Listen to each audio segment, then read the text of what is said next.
Okay, hello everybody. It's getting dark and I have to open the light. Mukha na akong kukunin sa langit, liwanag na liwanag tayo. But anyways, I'll have to just continue our discussion in the laboratory part. This is actually laboratory part of research, okay? Now, last time we were able to discuss what is research proposal and how I have asked you to make a title out of your interested or out of your interest. Okay, so what topic interests you the most? Okay, so so I ask you to submit that hanggang sa na-move, so you have to submit that on Thursday so that I can check that and finally I can give you your groupings. Okay, so right now, of course, we have discussed what is a research, and everybody, I guess, already has the research manual. In the research manual, you have the pre-test and the post-test or the post-assessment. You just have to answer both. Okay? Meron yun namang space doon na portion, kailangan masagutan nyo po yung mga portion na yon. Okay? Now, to continue, we will be discussing the contents of Chapter 1. So, ano ba yung Chapter 1? It includes the introduction, the objectives of the study, the scope and limitation, the significance of the study, the theoretical framework, and the operational framework. Okay? So, with that, let me start with the introduction. So, one of the most important part of your research proposal is the introduction, or even the final manuscript is your introduction. Why so? Simply because your introduction will tell you or will tell the reader of what is the research all about. Okay? And you just have to convince them that, uy, basahin niyo ko kasi maganda ako. And actually, from that point, because of that, you really have to make a very good introduction. Nevertheless, hindi ka naman pwedeng maging dramatic sa introduction. So, how is it gonna be? For the introduction, you can start naman with a dramatic statement, but just a single statement with the drama. Okay? But kung lahat yung gagawin nating dramatic, hindi na siya pwede na para na siya isang nobela na susundan mo na parang nasa pocketbook. It has to be technical as always. Okay? So, the purpose of the introduction is actually to get your audience attention. It has to be appealing. Plus, it also tells, the introduction tells about the whole study. What is the study all about? Okay? And the details, of course, should be discussed on the later part. But in the introduction, it has to be compelling. Okay? Also, in that introduction, you have to prove why you need to make such study. Okay? You have, other than being, if I am the reader, other than me being convinced to read your study, I must be also convinced that the study has to happen so that it could contribute to the community. Okay? So, introduce your research, of course, by stating your hypothesis, by stating research question, or by stating your objective. So, ibig sabihin, hindi yan magsisimula sa, sa question or something. It's just that this statement would just want to tell you that those are the content of your research. So, for example, if your study is about methicillin-resistant Staphylococcus aureus, and that you want to create a diagnostic tool for MRSA that could only take for about 30 minutes, then you just have to state the importance why we need to study the MRSA. If your concern is, or if what you want is to discover a certain diagnostic tool, you must define MRSA. Of course, one, dangerous pathogen that can cause a serious infection. Number two, the difficulty of the detection of your MRSA. Okay? So, for example, ganito, MRSA is a gram-positive Staphylococcus aureus that has gained resistance against the common beta-lactams. Okay, so what are these beta-lactams? You can enumerate amoxicillin, oxacillin, cloxacillin. And that your this gram-positive Staphylococcus aureus can be identified after 24 hours of incubation, culture and incubation, and has to undergo, for example, ganon, another test that will prove that it is MRSA by the oxacillin resistance test, for example, ganon. So matagal. You just want you establish your ground, okay? Ba't mo kailangan aralin? Kasi matagal po para ma-discover natin na mayroon po pala siyang infection sa MRSA. At bago po natin malaman, maaari pong ang pasyente nasa masama na pong kalagayan. So you just have to establish that fact. Okay? And then if you are suggesting, for example, a diagnostic tool that will come from the extract of pig's blood po, pwede po, ano po. So if you want to get the serum of the pig and check if there would, if it will coagulate or whatsoever, on whatever principles that you are trying to prove, then you have to elaborate why pig's blood. Anong meron doon sa serum ng pig? Does it has the hyaluronic acid, or does it have the collagen that will initiate yung mga ganon?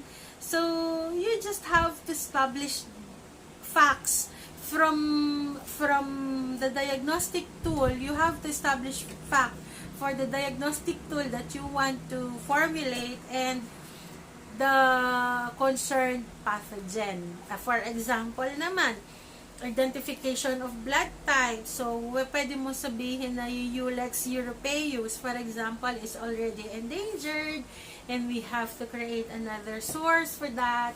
Then, you have to establish that the Ulex europaeus is really endangered. Okay? And for example, sa clinical chemistry naman, you would want to establish that your FBS is not affected by the amount of water you are taking in during fasting. Pwede po yun. So, bakit? Hindi ka naman mag-create ng diagnostic tool. But, you will just have to prove that taking water during fasting will less likely to affect the glucose level. Pwede rin naman, for example, establish na hindi naman po makaka-apekto ang tubig. Kapag ka po kayo ay nagpa-FBS, then you would want to test different reagents that could give the closest result to those patients who did not in any ways, yung sinabi nating NPO talaga, yung nothing per orem. So, gusto lang natin ma-detect which of the reagent could really perform its function if the patient have taken water during the NPO period. Pwede po yun. Okay? So, yun yung kailangan nakalagay po yun sa introduction ninyo. You have to establish your ground. Okay? In the introduction, you just have to familiarize the reader. Ano ba tong pinag-aaralan natin? You are too much concerned. The first question is, why are you too much concerned with the MRSA if I am the reader? So, Pwede kita tanongin, bakit MRSA naman yan? Then therefore, you have to answer that in the introduction. You should, to be able for you to create a very good introduction, you should put yourself into the audience perspective or the reader's perspective. Kung ako yung reader, ano ba tatanong ko? Bakit mo naman gusto mo papakailaman na niyang MRSA na yan? At bakit naman dugo ng baboy naman ang kailangan mo? Eh, masarap naman sa dinuguan yan. Gagamitin ko pa ba yan dyan? Yung mga ganon. So, you just have to establish what has to be established para ma-convince mo both, the common tao and, of course, those that are in the scientific fields. Okay? So, actually, in your book, nakalagay naman po dyan the contents of your, nangangatili ko didi, sorry naman, the contents of your introduction. So, sabi dyan, the phrase where the researcher should state the general topic and give some background, as I have mentioned. Provision of the review of related to the topic. Defining of terms and scope of the topic, hindi ko sinabing i-define yan sa part ng introduction. Okay? You just have to give a bird's eye view on the reader. Okay? So, these are the things that you have to include in your introduction. Also, the gaps of the study. Yung gaps, kunyari, dati na po kasing nag-aral nito, kaya lang hindi na po naituloy yung pag-aaral. So, perhaps, before it was the pig's blood was just centrifuged, but it was not treated with formalin at chuchu, mga ganon-ganon. So, those are the gaps. What are the gaps of the study? Ibig sabihin ng gaps, kung saan nagkulang. Okay? So, you may also include that in part of your introduction. However, ang dami hinihingi dito na nakalagay kung ano ang mga kailangan na nasa introduction. But, your introduction should only consume one whole sheet and a half ng inyong bond paper. So, ito at saka isa't kalahati. Pwedeng dalawa, pero isa't kalahati lang talaga ang recommended. Hindi siya pwedeng mahaba. Kasi kung mahaba siya, tatama rin na po yung mga magbabasa. In the activity manual, you have the activity portion. Ayan po. Siyempre, baliktad. You have to refer to the introduction and you must create one. So, from the title that you are proposing, you have to create one introduction. Okay? Kung alin po yung maaprubahan sa inyong title, gagawa po kayo ng introduction for that. Okay? So, of course, you have to follow the APA format as being stated here. Proper citation. Nagtataka po ako sa mga nakapagpasa na po ng introduction. Naglagay po sila naglagay doon ng mga statements. But I believe those statements are coming from other authors. Yung pong kanilang reference material, yung kanilang citation. Ano po? So, please make sure that when you have that, you should be able to write the author properly. Kanyari, MRSA has infected 90% of the prisoners inside, ganyan-ganyan. Open close parenthesis, kailangan, sino po nagsabi noon? For example, Sanchez et al. 2020. So, kailangan may ganon. Kasi kung hindi, either makasuhan kayo ng plagiarism at maitanong sa inyo ang veracity ng inyong inilagay sa introduction. Okay? And then, the introduction shall be followed with the objectives of the study. So, yung objective of the study, actually, this is simple lang. The objective of the study will explain or will elucidate the expected outcome of the study, or what is the study, or what the study will achieve. No po? So, there are two parts actually. You have the general and the specific. Pag sinabi natin general, yun yung kabuuan ng study. What are the general objective of the study? For example, if your study is about, sa example na to, glycemic ang sa page 25, ang title kasi nito is Glycemic Index and Glucose Load of Poteria campechana. Yung Poteria campechana, ito po ay chesa, okay? Fed in healthy individual. So actually, that is the title.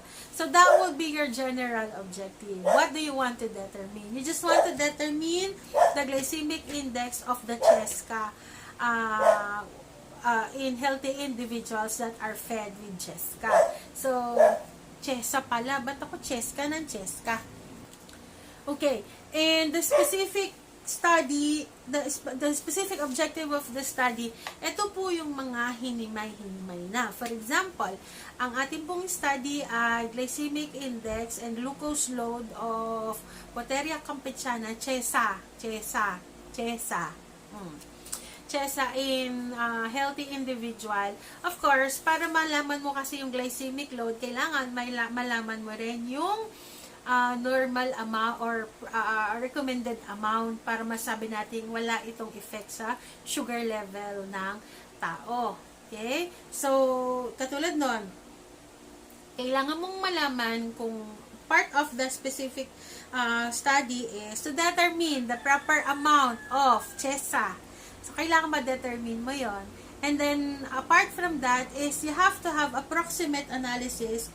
Pag sinabi natin approximate analysis, ano yung content? How much of the carbohydrate does your chesa has? Okay? So, yun yung proximate analysis. Kasi, syempre, ang ina-analyze mo rito, glycemic index. Ibig sabihin, sugar niya yung tinitest mo. So, kailangan magkaroon ka ng proximate analysis.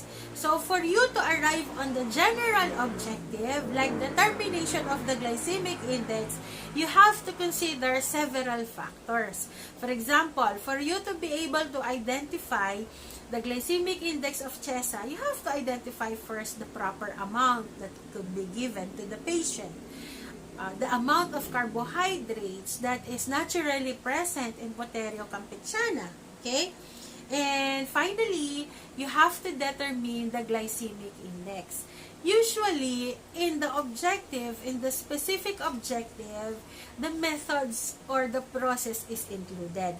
For example, document approximate analysis of Poteria campechana fruit using FITR. Pwede yun. Kaya lang kasi, iba't ibang institusyon, iba't iba yung hinihingi. Ito po kasi ay sample from Cavite State University and they don't actually ask for the methods be included in the objective. But, in the international platform, they would really ask you to put the methods that you are, or the process that you are to use in the objective part. Okay? Determine the proper amount of serving size by yan, giving 10 grams, 5 grams, 2, yung mga ganon. So, like, ganon siya. Ganon mo siya kailangan i-present. Specific nga is, therefore, you have to be specific. Okay?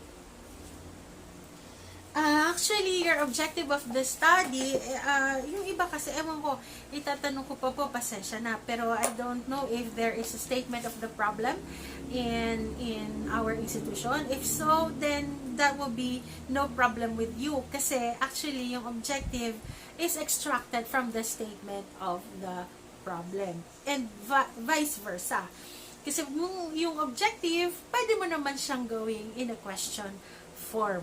Okay, yun nga lang, wala na siyang method. For example, determine the proper amount of serving size ng chesa. Yun yung objective mo, specific. You can turn that into question, what is? Ganyan. This study aims to answer the question, what is? Ganyan.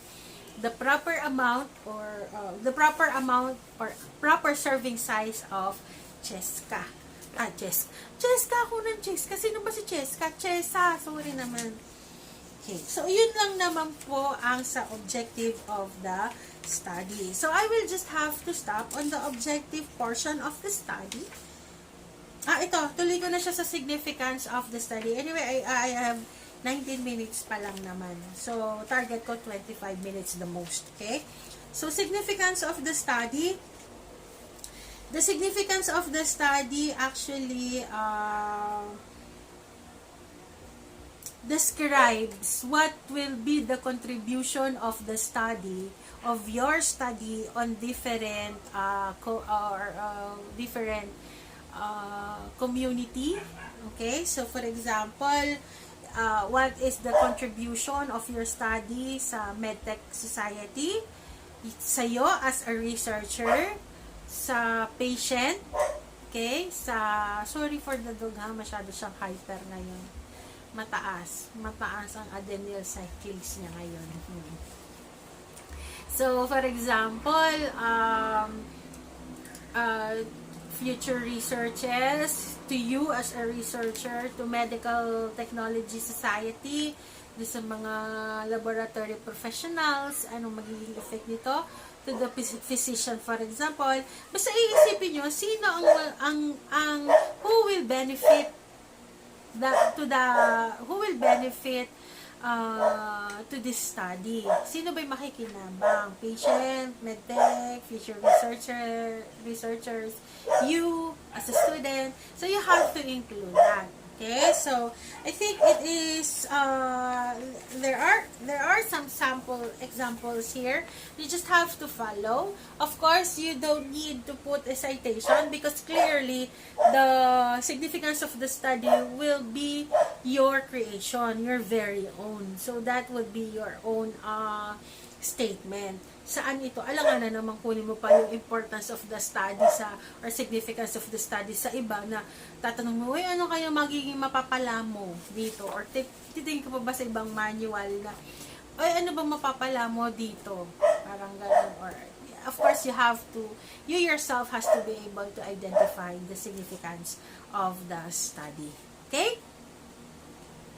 Okay, for the theoretical framework and for the what do you call this, the operational framework, that will be explained in the next video. Okay, pero magkasunod pa rin itong ipopost kasi this should last, our lecture should last for 3 hours. And that actually, I hope if there are any clarification with regards to the creation of your introduction, your significance of the study and the objectives, kindly ask them through the stream so that I can answer it directly. Of course, you will be creating your introduction right after I have grouped you, and I'll be grouping you. I'm just waiting for the titles that you have to submit on Thursday, and then by Thursday you will have your groupings already. Okay? So, thank you and have a nice day ahead of you. Salamat!